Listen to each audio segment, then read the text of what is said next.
In the summer of 1526, on the blood-soaked plains of Mohács, a 20-year-old king would make a decision that would echo through the corridors of history for centuries. Here, under the blazing Hungarian sun, the fate of Central Europe hung in the balance as two worlds collided in a battle so swift, so devastating, that it would shatter a kingdom in less than 2 hours. This was not merely a clash of armies. It was the collision between the fading age of medieval chivalry and the dawn of modern warfare, between the dying breath of Hungarian independence and the unstoppable advance of the Ottoman Empire at its zenith. The young King Louis II of Hungary stood at the crossroads of destiny, wielding the remnants of a fractured kingdom against Suleiman the Magnificent, the most feared conqueror of his age. What unfolded that August day was more than a military defeat. It was the moment when the sleeping lion of Hungary fell into an eternal slumber, never again to roar as a unified realm. The reverberations of this single battle would reshape the map of Europe, doom generations to centuries of warfare, and create wounds that would fester for 200 years. But to understand the catastrophe of Mohács, we must first journey back to the web of betrayal, ambition, and desperation that set the stage for this epic confrontation. For this was no sudden invasion, but the culmination of a grand chess game played by kings and sultans across the continent, where Hungary found itself trapped as the sacrificial pawn. The year was 1525, and in the glittering courts of France, a scandalous alliance was being forged that would shock Christendom to its core. King Francis I of France, locked in a bitter struggle with the Holy Roman Emperor Charles V, made a decision that would horrify his fellow Christian monarchs. He reached across the Mediterranean to clasp hands with the Ottoman Sultan, forming the Franco-Ottoman alliance that would endure for centuries. This was no mere diplomatic courtesy, but a calculated masterstroke designed to crush the Habsburgs between two fires. The French king's request was simple yet devastating. Make war on the Holy Roman Empire, he urged Suleiman, and relieve the pressure on France. The road from Turkey to the Holy Roman Empire led straight through the heart of Hungary, making the Magyar kingdom the inevitable battleground for this grand strategy. What Francis had unleashed was nothing less than the Ottoman war machine, pointed like an underbelly of Christian dagger at the soft Europe. For Sultan Suleiman the Magnificent, this French invitation aligned perfectly with his own imperial ambitions. At 25 years old, he had already proven himself a conqueror worthy of his ancestors, having seized Belgrade in 1521 and the fortress island of Rhodes in 1523. His empire stretched across 3 continents, ruling over 25 million souls, and his appetite for conquest was far from satisfied. The opportunity to strike at the heart of Europe, while simultaneously honoring his French ally, was too tempting to resist. Meanwhile, in the courts of Hungary, the young King Louis II faced a nightmare scenario that would have tested the wisest of monarchs. When news of the coming storm reached him, he desperately appealed to the Christian powers of Europe for aid. Surely, he believed, the princes of Christendom would unite against the Ottoman threat. The response was a crushing betrayal that laid bare the cold realities of 16th-century politics. King Henry VIII of England offered assistance, but it would arrive only after the battle was over, reaching Queen Mary of Hungary in 1527 when it was far too late to matter. The Pope offered 50,000 gold pieces, a gesture more symbolic than substantial. But from Charles V, the Holy Roman Emperor himself, and from Ferdinand Habsburg, Louis's own brother-in-law and Archduke of Austria, came nothing but silence. The great powers of Europe, consumed by their own rivalries and ambitions, abandoned Hungary to face the Ottoman juggernaut alone. This diplomatic isolation might have been survivable had Hungary been united and strong, but the kingdom was rotting from within. The seeds of its destruction had been planted 12 years earlier, in 1514, when the realm had convulsed with one of the most brutal peasant uprisings in European history. György Dózsa, a minor nobleman turned revolutionary, had led the common people in a savage rebellion against their aristocratic overlords. The uprising was crushed with merciless efficiency by the nobility, led by John Zapolya, but the scars it left would prove fatal when the Ottomans arrived. The brutal suppression that followed the Dózsa rebellion created a cancer at the heart of Hungarian society. The peasantry, who might have rallied to defend their homeland, had been disarmed and reduced to the most degrading forms of serfdom. Many now viewed the approaching Ottomans not as invaders to be repelled, but as potential liberators from noble oppression. The very people who should have formed the backbone of Hungarian resistance had been alienated by their own ruling class, creating a fatal weakness that Suleiman would exploit without mercy. The Hungarian nobility itself remained fractured and suspicious, with many refusing to obey the commands of their 20-year-old king. Regional rivalries and personal ambitions trumped national survival, leaving Louis with a patchwork force that could never hope to match the disciplined war machine advancing from the south. The political unity that might have compensated for Hungary's military disadvantages had been shattered by years of internal conflict and short-sighted brutality. As spring turned to summer in 1526, the Ottoman preparations for invasion took on a scale that dwarfed anything Europe had witnessed. On April 23rd, Suleiman began his westward march from Belgrade, leading a host that contemporary sources numbered at nearly 100,000 men. This was not a mere raiding party or exploratory force, but the full might of the Ottoman Empire unleashed for conquest. The composition of Suleiman's army revealed the revolutionary nature of Ottoman military organization. Professional soldiers formed the core of his forces, with the elite Janissaries serving as infantry and the Sipahi cavalry providing mobile striking power. These were not feudal levies bound by temporary obligations, but career soldiers whose were devoted to war lives. They had been drilled with firearms and represented perhaps the first standing infantry force equipped with gunpowder weapons in the world. But it was the Ottoman artillery train that truly set Suleiman's army apart from its European contemporaries. 300 cannons accompanied the invasion force, a concentration of firepower that dwarfed anything the Hungarians could muster. While Louis would eventually gather 85 artillery pieces, a respectable number by contemporary standards, it paled in comparison to the Ottoman juggernaut rolling toward Hungarian soil. The technological superiority of the Ottoman forces extended far beyond mere numbers. They had perfected the integration of different military arms into a cohesive fighting force that could adapt to any battlefield condition. Artillery would soften enemy formations, firearms would devastate charging cavalry, and disciplined infantry would hold ground while mobile forces executed encircling maneuvers. This was warfare elevated to a science, conducted by professionals who had studied their craft in the crucible of constant campaign.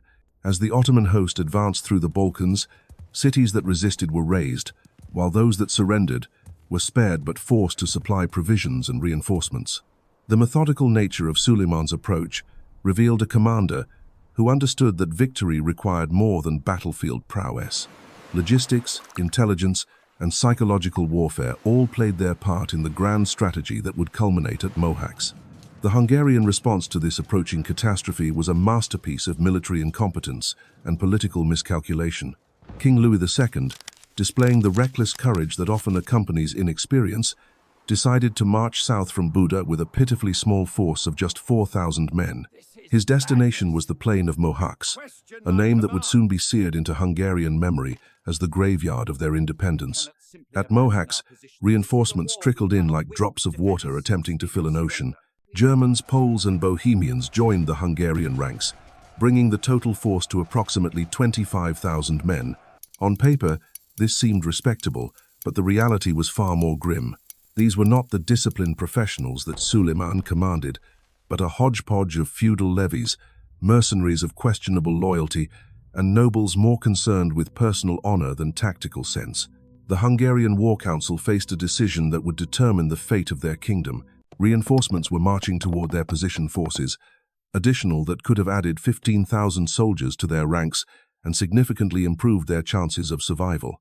All they needed was patience, the wisdom to wait a few more days for these crucial reinforcements to arrive. Instead, they made a choice that would echo through history as one of the most catastrophic military decisions ever recorded. The council chose to fight immediately, abandoning strategic patience for the illusion of bold action. The battlefield they selected near Mohács was an open plain broken by marshes and uneven ground, terrain that favored neither defense nor the kind of coordinated cavalry charge that represented Hungary's primary tactical advantage. It was as if they had deliberately chosen the worst possible conditions under which to face the most formidable army of their age. The Hungarian battle plan relied entirely on outdated medieval tactics that had been obsolete for decades. They intended to deploy their armored knights in a massive cavalry charge, trusting in the shock effect of heavy horse to break the Ottoman lines. This might have worked against the armies of previous centuries, But against Suleiman's gunpowder-equipped professionals, it was tantamount to suicide. The Hungarian commanders had failed to grasp the fundamental transformation that firearms had brought to warfare, clinging to the glorious past while the future marched toward them with cannon and musket. Behind the Hungarian lines, the young King Louis himself embodied both the nobility and the tragic folly of his doomed army. At 20 years old, he possessed the courage of youth, but lacked the wisdom that might have saved his kingdom.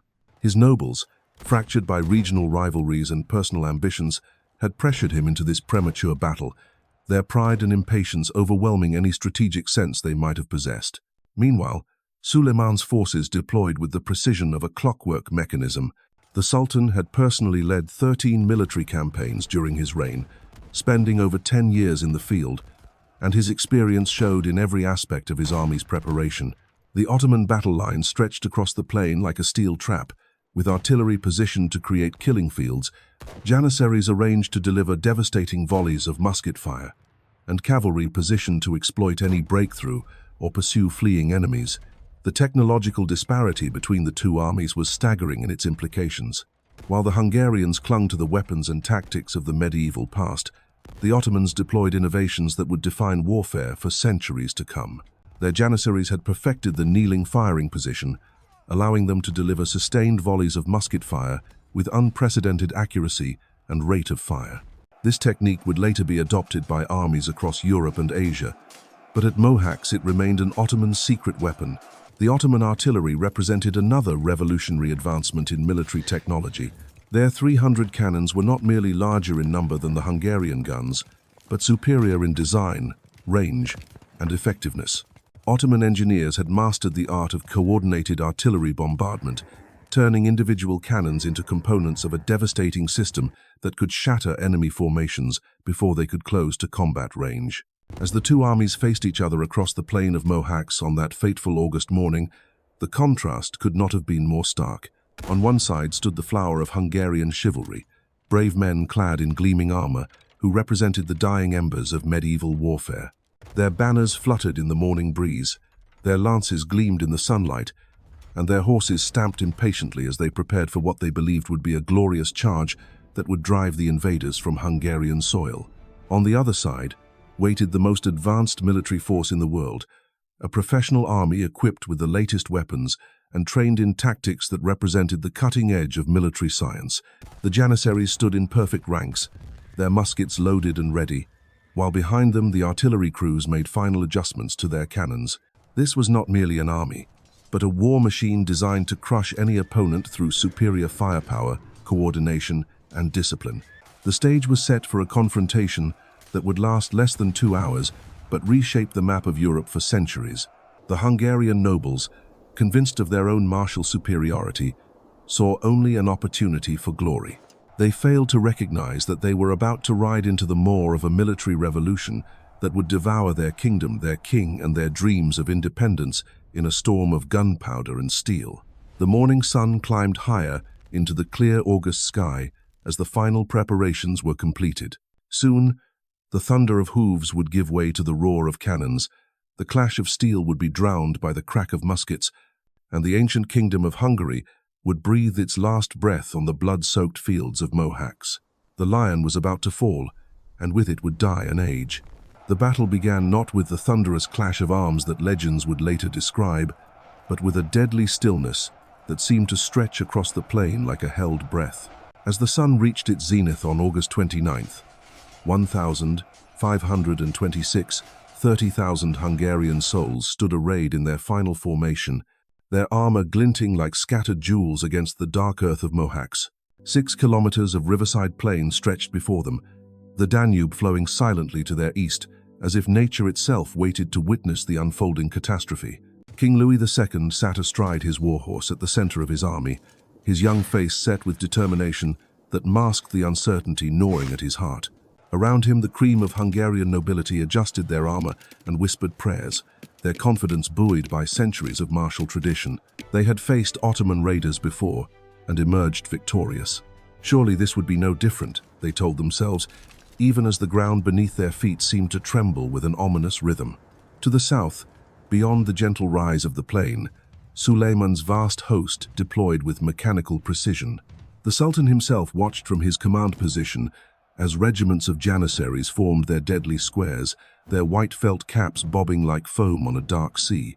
Behind them, artillery crews worked with practiced efficiency, adjusting elevation and loading charges that would soon transform the peaceful Hungarian countryside into a hellscape of smoke and thunder. The Ottoman deployment revealed the genius of their military system. Unlike the Hungarian forces, which relied primarily on the feudal levy and the personal courage of individual knights, Suleiman's army operated as a single organism. Each component had its role to play in a grand symphony of destruction that would unfold with terrifying coordination. The Sipahi cavalry took position on the flanks, their colorful banners creating a rainbow of death that would soon sweep across the field. In the center, rank upon rank of Janissaries prepared to demonstrate why they were considered the finest infantry in the world. The technological revolution that was about to unfold at Mohács represented more than mere military advancement. It was the death knell of an entire way of life, the final act in a drama that had been playing out across Europe for decades. The Hungarian knights who prepared to charge represented the last flowering of medieval chivalry, men who believed that personal valor and divine favor could triumph over any earthly force. They were about to discover that the age of gunpowder showed no respect for noble blood or ancient tradition. As the morning wore on, the Hungarian commanders made their final preparations for what they believed would be a decisive cavalry charge. Their battle plan was simple in its medieval logic. The heavy cavalry would smash through the Ottoman center, scattering the enemy infantry and creating panic in their ranks. Once the Ottoman line was broken, the Hungarian infantry would advance to complete the that might out. It was a plan have succeeded brilliantly against the armies of previous generations, but against Suleiman's professionals, it was a blueprint for annihilation. The Hungarian cavalry formed up in magnificent array, their lances creating a forest of steel points that caught the afternoon sunday. These were men who had trained from childhood for this moment, warriors whose entire identity was bound up in their ability to charge across an open field and break enemy formations through sheer momentum and courage. They had no conception that they were about to ride into the most concentrated firepower that had ever been assembled on a European battlefield. The Ottoman artillery crews completed their preparations with methodical care. 300 cannons of various sizes stood ready to unleash a storm of iron and flame that would transform the physics of warfare itself. The larger siege guns could hurl massive stone balls with enough force to pulverize castle walls, while the smaller field pieces fired grape shot designed to scythe down charging cavalry like wheat before a blade. Behind these guns, ammunition wagons stood ready to feed the hungry maws of the bronze and iron monsters that would soon speak with voices of thunder. The Janissaries made their own final preparations, checking flints and adjusting their formations with the precision that came from years of drill and discipline. These men were not mere soldiers but professionals who had devoted their lives to the art of war. Many were Christians who had been taken as children and raised within the Ottoman system, molded into warriors whose loyalty to the Sultan was absolute and whose skill with firearms was unmatched anywhere in the world. They would demonstrate techniques at Mohács that European armies would not master for decades. The fateful moment arrived with the kind of casual inevitability that marks all great tragedies.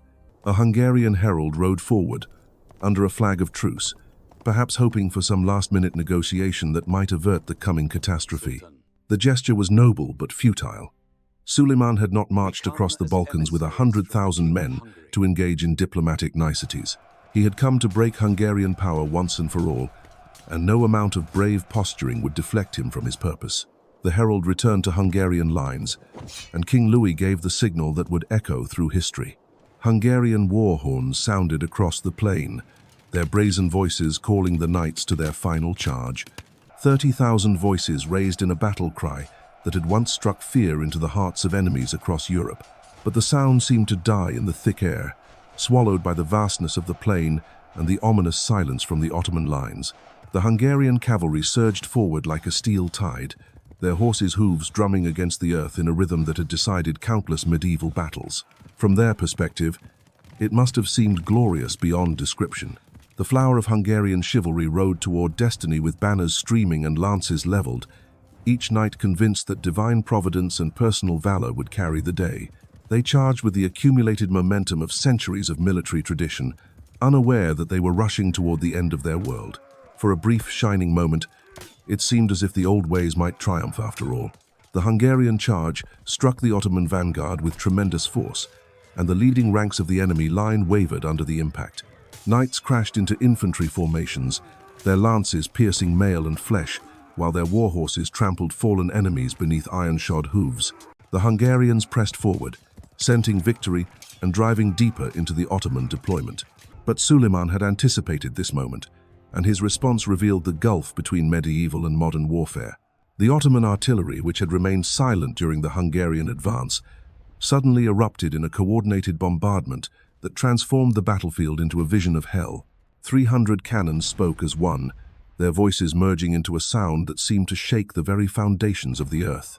Stone balls and grapeshot tore through the Hungarian ranks with indiscriminate fury, turning proud knights into broken corpses in the space of heartbeats. The Janissaries added their own deadly contribution to the symphony of destruction. Rank after rank of musket-armed infantry delivered coordinated volleys that created walls of lead through which no cavalry charge could pass.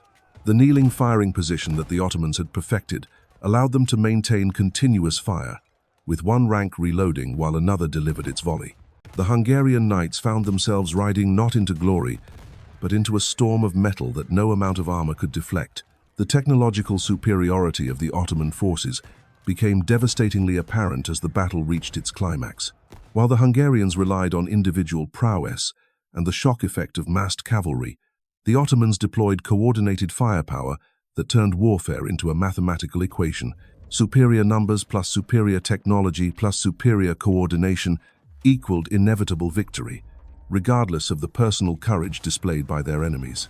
The Hungarian charge, which had begun with such magnificent promise, dissolved into chaos and carnage as Ottoman firepower took its toll. Knights tumbled from their saddles, their armor no protection against the concentrated musket fire that swept their ranks. Horses screamed and fell, creating obstacles that disrupted the formations of those behind. What had been a coordinated assault became a desperate melee as individual knights found themselves isolated and surrounded by enemies who fought with disciplined precision rather than individual heroism. King Louis himself was swept up in the carnage, his royal banner providing a rallying point for those Hungarian knights who still retained their mounts and their weapons. Around him, the remnants of his army fought with the desperate courage of men who knew they faced annihilation. But courage alone could not overcome the mathematical reality of the battlefield. The Ottomans had deployed superior numbers, superior weapons, and superior tactics, creating a killing field from which few would escape. The Ottoman Sipahi cavalry, which had remained in reserve during the initial clash, now swept forward to complete the encirclement of the Hungarian forces. These light horsemen, armed with bows and sabers, moved with fluid precision around the flanks of the disintegrating Hungarian army. Their role was not to break enemy formations through shock action, but to prevent escape and to hunt down fleeing enemies. They executed this mission with the efficiency that characterized every aspect organization of Ottoman military. As the Hungarian army crumbled under the weight of superior firepower and coordination, individual acts of heroism became meaningless against the inexorable logic of modern warfare. Knights who had trained their entire lives for single combat found themselves facing enemies who fought as components of a larger machine. The personal relationships and feudal obligations that bound the Hungarian army together proved inadequate against the professional discipline that unified their opponents. The battle that was supposed to save Hungarian independence instead became its funeral pyre. In less than 2 hours, a kingdom that had endured for centuries was reduced to scattered remnants fleeing across the blood-soaked plain. The sleeping lion of Hungary had not merely been defeated but mortally wounded, its death throes echoing across a field littered with the broken dreams of a vanished age. The Battle of Mohács stands as one of history's most decisive turning points, a moment when the medieval world died in a storm of gunpowder and steel. In less than 2 hours, Suleiman's military revolution shattered not just an army, but an entire way of life. The sleeping lion of Hungary would never again roar as a unified kingdom, its territory carved up between Ottoman, Habsburg, and Transylvanian masters for the next 2 centuries. The young King Louis, drowned beneath the weight of his own armor, became the perfect symbol of a feudal age crushed by modernity's relentless advance.